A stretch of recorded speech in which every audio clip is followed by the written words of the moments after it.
itu punya 4 istri. 4 istri ini saudaraan semua nih, kakak adik semua. Empat-empatnya dinikahin. Cuman ini ada sebabnya. Balik lagi di channel Om Singlet. Channel ini ngebagiin segala informasi yang gue tahu buat lo semua. Nah, kali ini gue penasaran lagi dengan raja yang kenapa dia harus menikahi adik iparnya sendiri. Dan raja itu ada di mana ya negaranya? Kalau kemarin kan gue ngebahas ada satu kaisar yang di satu negara itu dia bisa hidup setia tanpa selir. Nah, kalau ini kenapa dia malah harus menikahi adik iparnya? Nah, di video kali ini gue juga mau nyeritain tentang keunikan di negara itu dan juga kenapa dia harus menikahi adik iparnya. Saksiin di video kali ini.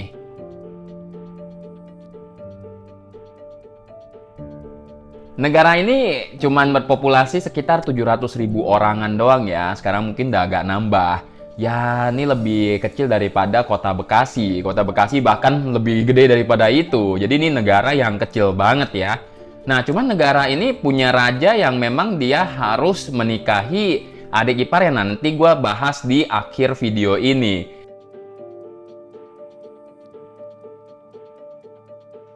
Beberapa hal unik yang ada di negara ini. Yang pertama adalah negara ini nggak punya lampu merah. Kenapa ya? Karena negaranya kecil, nggak kayak kita, negara gede, macet-macetan di mana-mana, kendaraan banyak, ya pastinya nggak punya lampu merah. Cuman dia punya ya semacam polisi lalu lintas untuk ngatur jalanannya biar nggak ketabrak juga. Padahal siapa yang mau nabrak juga ya? Tapi mungkin masih ada kemungkinan untuk nabrak ya. Jadi dia tuh salah satu negara yang tidak punya lampu merah. Mirip Korea Utara sih sebenarnya. Jadi ada yang ngatur-ngatur nih kayak gini nih.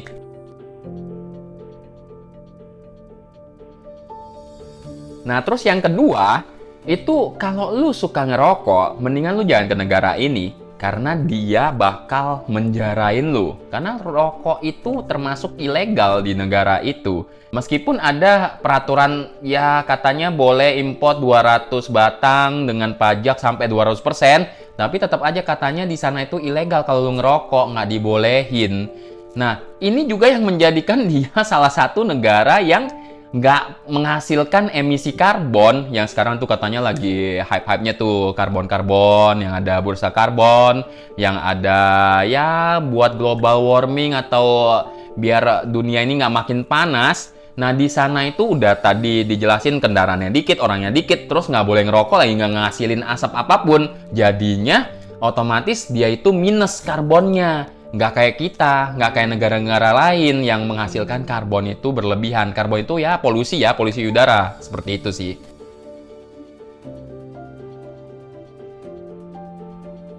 Yang ketiga itu dia punya landasan pesawat terbang yang paling berbahaya di bumi ini.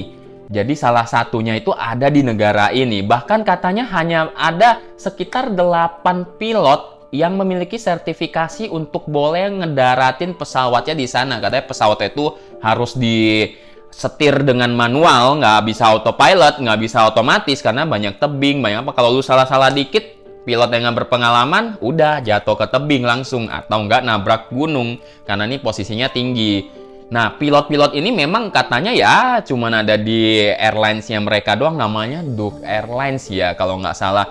Nah, ini tuh ya memang nggak boleh sembarangan dah orang-orang pilot-pilot yang baru, apalagi baru training ya. Sembarangan ngedaratin di sana sih nggak bakal diizinin. Jadi ini adalah salah satu bandara yang paling berbahaya di dunia, ada di negara ini.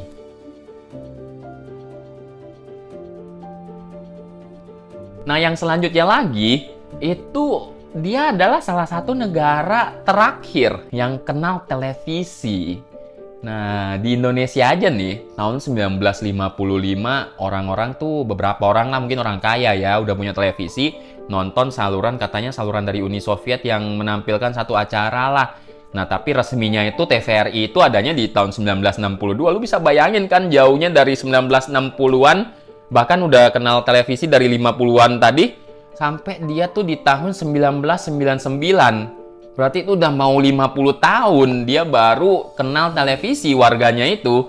Karena kenapa? Rajanya itu ngeblok, nggak bolehin ada televisi di negaranya. Bahkan di saat itu rajanya itu bener-bener nggak mau ada pengaruh-pengaruh dari luar yang bisa mempengaruhi budaya di negaranya dia tersebut.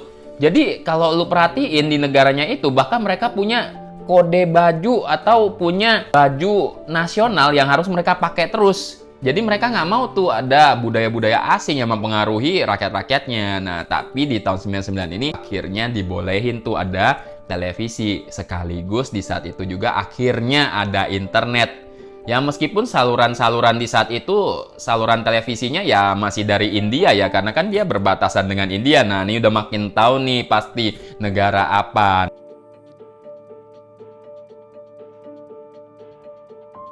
Hal unik terakhir sebelum gue masuk ke yang tadi di awal gue mau bahas, itu adalah negara ini dia pengen ngukur kemakmuran negaranya itu bukan dari pendapatan rakyatnya, tapi mau ngukur dari kebahagiaan rakyatnya. Jadi dia sampai punya satu pengukuran gimana bahagianya tuh rakyatnya dia tersebut. Kalau di kita kan ya makin lu kaya katanya ya lumayan lah, meskipun agak susah tapi ya lebih bahagia daripada lu lebih miskin.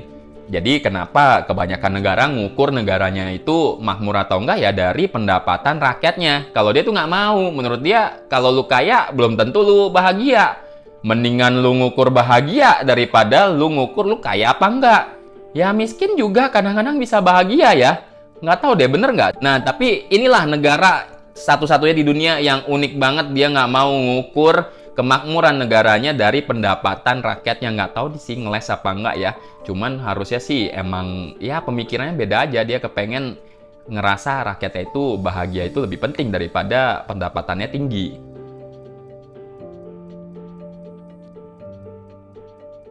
Negara ini gua sebutin aja ya, negara ini namanya Bhutan. Nah, ini kita masuk nih. Kenapa si raja harus nikahin adik iparnya? Katanya tuh ada tradisi di negeri ini ya, dimana raja ini ya namanya raja ya boleh ya nikah sama siapa aja. Tapi mereka lebih ngutamain nikahin adik ipar atau mungkin kakak ipar, tapi ya lebih tepat adik ipar sih. Kalau misalnya si istri ini punya adik perempuan. Nah, kenapa kayak gitu? Jadi ada tradisi di mana bokapnya si raja yang sekarang itu punya 4 istri. 4 istri ini saudaraan semua nih, kakak adik semua. 4-empatnya dinikahin. Cuman ini ada sebabnya. Kalau misalnya lu mau cari tahu sebabnya itu karena ada ramalan yang nyebutin kalau raja ini harus nikah dengan 4-empatnya saudara ini. Nah, anak-anak ini, empatnya ini itu anak dari salah satu ya sepuh spiritual ya di saat itu yang menggabungkan Bhutan ini menjadi satu. Nah, jadi kenapa raja ini punya alasan dia harus nikahin 4-empatnya. Nah, sebelumnya kalau misalnya ditarik lagi ke belakang, itu ada raja kedua.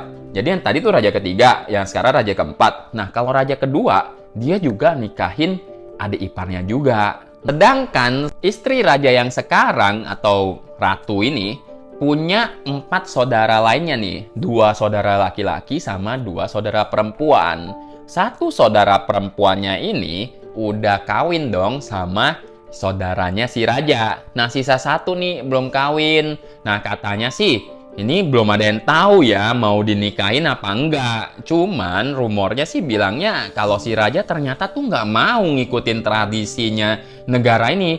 Nah, jadi si raja dari Bhutan ini dia tuh nggak mau nikah sama adik iparnya lagi. Karena dia bilang dia cuma pengen nikah sama 1 istri aja. Wah, ini udah mirip sama kisah kaisar sebelumnya yang pernah gue ceritain nih. Yang belum nonton bisa klik di atas ini ya. Nah, ini tuh ya kata orang udah kayak cerita cinta yang sejati ya. Mirip sama yang kaisar yang gue ceritain sebelumnya.